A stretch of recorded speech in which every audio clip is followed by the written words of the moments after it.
What is up guys? Good morning! Today is holiday, October 31. Dito na tayo sa may Katipunan. Medyo madilim pa kasi na 5 pa lang eh. Hintayin lang natin yung kasama natin. Let's go! Okay guys, tatlo na kami. Kaya walang susunod yung Android. Pero malamang susunod yun. Hindi sila nag-usap sa jersey guys. Naka-Zion green sila. Ako naka-itim. Ayan o, simula na tayo mga boss. Descent muna dito sa Teresa. Kasama ko nga pala si Joseph at si Anter na parehong naka-green. From here, diretso na tayo papuntang Pililya. Usually, dito ako nagsisettle ng pace. So yun guys, no? Kasalukuyan kaming umahon na ang Pililya. Ang ganda ng view dito mga boss, lalo na pagtama yung ilaw. Tapos, yung amoy ng hangin, classic morning vibe. Boss, papakatulin mo ah. One hour lang ako Manuel hanggang dito. Yeah.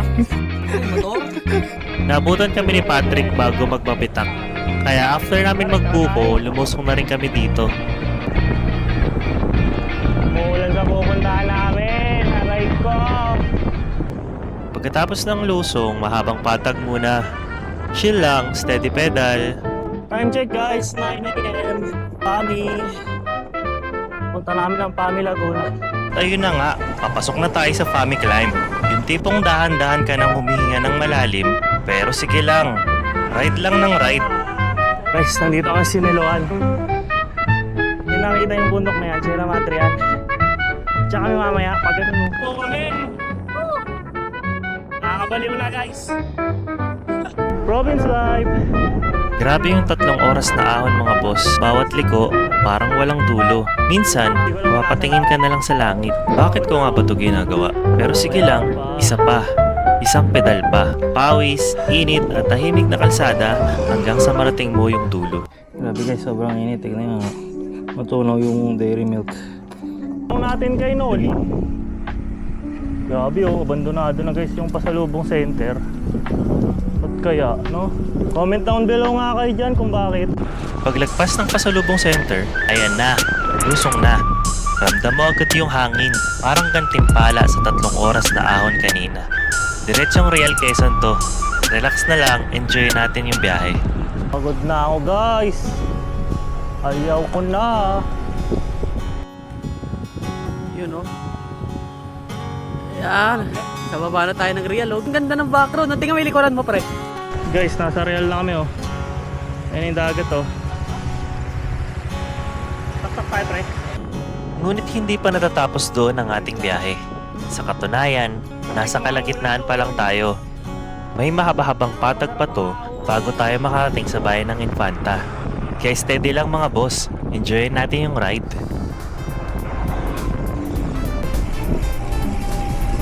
Infanta na guys. Arko ng Infanta. Naman may isa pang arko yan. Time check! 1:21. Time check guys, 1:35. Ahonin namin Infanta. Good luck! Hindi ko na na-videohan, pero bago pa kami pumunta sa Three Lions ng Infanta, kumain muna kami, nag-recharge at nag-replenish ng supplies bago nga umakyat pa Marilaki. Grabe yung araw guys! Ayaw pa awat ng araw. Nauna na kami ni Anter umarangkada paakyat, habang si Patrick naman tinutulungan si Joseph na ayusin yung gulong niya. Pero alam nyo na yan, mga mamong yung dalawang yun, maabutan din kami maya-maya lang. Ay, ahon. Nakamatay ang ahon. Okay guys, pagod na kami. Isang bundok pa lang, ilang bundok pa. Diyan na yung dalawa guys. Ayun na mga mamaw guys oh. Ayun na guys oh, sa likod oh. Yari na naman kami. Basta kami 1-2 lang. Ayun na par. Ayan na, baluan niya yan, makunat yan.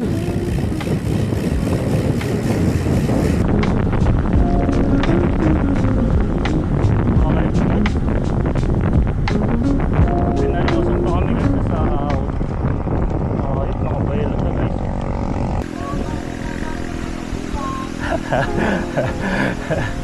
Ang sarap! May gear pa ba ako?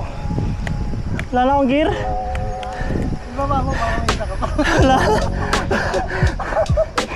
Parang mali ito. Tapos sa ahon ha. Ayun.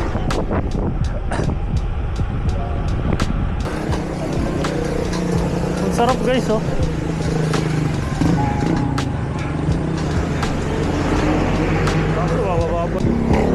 Ito na guys, ang makukunat. Ano yan? Nakita niyo yung pinlock police na yan. Aray ko. Ahon na. Mga naka-Batman loop lang ang nakakalam kung gaano ako na to. Nasa pinakamasakit na part na kami ng ride mga boss. Yung ahon papuntang Jeriel's Peak mula Infanta. May kaunting lusong paminsan-minsan pero mas lamang talaga yung ahon. 2 beses pa pumatak ng 23% yung gradient. Kaya dito na talaga sinubok yung pasensya namin. Una na ako pre Lusong guys, my favorite. Nakababawi.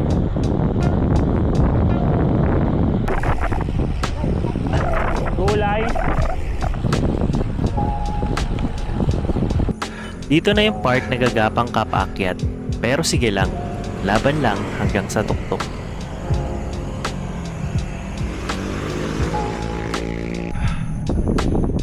Guys, napakaganda oh. Napakaganda. Kaso pagod na kami guys. Mukha ng last week.